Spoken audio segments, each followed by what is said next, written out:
আমার চ্যানেলে এই পর্যন্ত রেস্টুরেন্টের যত অথেন্টিক রেসিপিজ আছে আপনারা খেয়াল করে দেখবেন বাসায় তৈরির স্টাইল আর রেস্টুরেন্টের স্টাইল কিন্তু সম্পূর্ণই আলাদা। রেস্টুরেন্টে যেটা হয় শেফ অথবা বাবুর্চিদের হাতে কিন্তু বেশি সময় থাকে না, খাবারের অর্ডার আসার সাথে সাথেই তারা বেসিক ইনগ্রিডিয়েন্টসগুলো দিয়ে ঝটপট খাবার বানায় ফেলে।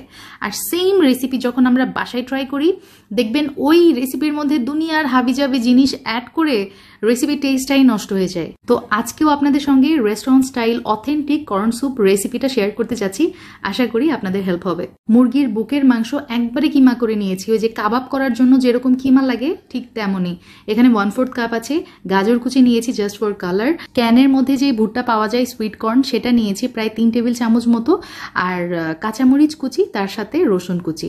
আচ্ছা, একটা বোলের মধ্যে এখন আমি যেটা করব, ওই যে মুরগির কিমা, তারপরে হচ্ছে যে গাজর কুচি, কর্ন আর কাঁচামরিচ, এই সবটুকু উপকরণ নিয়েছি। শুধুমাত্র ওই যে রসুন কুচি বাদে সবটুকুই নিয়ে নিলাম, মানে সবকিছুই নিয়ে নিলাম। তার সাথে হাফ চা চামচ আমি সাদা গোলমরিচের গুঁড়া অ্যাড করে দিয়েছি।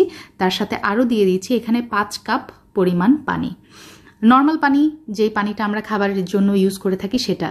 এখানে আমি 5 কাপ পরিমাণ পানি ব্যবহার করেছি। আজকে যতটুকু স্যুপ বানিয়ে নিচ্ছি 4 জনকে সুন্দরভাবে সার্ভ করা যাবে। আচ্ছা, কড়াইয়ের মধ্যে এখন আমি বাটার নিয়েছি 2 চা চামচ মতো, তার সাথে ওই যে রসুন কুচিগুলো দিয়ে দিলাম।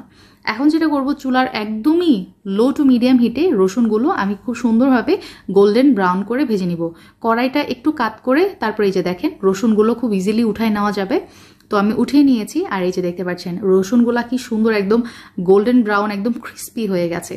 তো ওটা সাইডে রেখে দিচ্ছি। আর কড়াইয়ের মধ্যে আমি যেটা করেছি, এই যে বাটির মধ্যে যেই মানে মিশ্রণটা আমি গুলিয়ে রেখেছিলাম, চিকেনের যে মিশ্রণটা, সেটা আমি কড়াইয়ে ঢেলে দিলাম। চুলার জালটা বাড়িয়ে দিয়েছি। এখন ওয়েট করব এই মিশ্রণে খুব সুন্দরভাবে বলক আসার জন্য। তো ওটা বলক আসুক। আর এখানে 2টা ডিম আমি ভেঙে নিয়েছি, এটা খুব সুন্দরভাবে আমি ফেটে নিব। এই ডিমটা একটু পরে আমি ইউজ করব, আপনাদেরকে দেখিয়ে দিচ্ছি।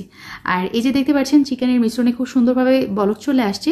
এই পর্যায়ে আমি দিয়ে দিচ্ছি হচ্ছে 1 চা চামচ লবণ, তার সাথে 1/4 টিস্পুন এখানে ব্যবহার করছি হচ্ছে আজিনোমোটো, অর্থাৎ টেস্টিং সল্ট। রেস্টুরেন্টেও এটা ব্যবহার করা হয়, আমিও ইউজ করেছি, আপনারা চাইলে স্কিপ করতে পারেন। চিনি ব্যবহার করেছি 2 চা চামচ। আর 1/4 কাপ পানির মধ্যে আমি এখানে 5 চা চামচ কর্নফ্লাওয়ার গুলিয়ে রেখেছিলাম, সেটা অল্প অল্প করে মিক্স করব। 2 বারে মিক্স করব এখানে। প্রথমবার দিয়ে যখন একটু ঘন হবে, হালকা ঘন কনসিস্টেন্সিতে আসবে, তখন আমি যেটা করব, ওই যে ডিম যেটা ফেটিয়ে রেখেছিলাম না, সেটা মিক্স করতে থাকবো আর চামচ এভাবে মুভ করতে থাকবো। এভাবে করলে যেটা হয়, ডিমের অসংখ্য থ্রেড হয় আর মানে স্যুপটা খেতে মজা লাগে আর দেখতেও সুন্দর লাগে। পাতিলের স্যুপের মধ্যে যখন খুব সুন্দরভাবে বলক চলে আসছে, তখন আমি 1 চা চামচ হোয়াইট ভিনেগার অ্যাড করে দিলাম।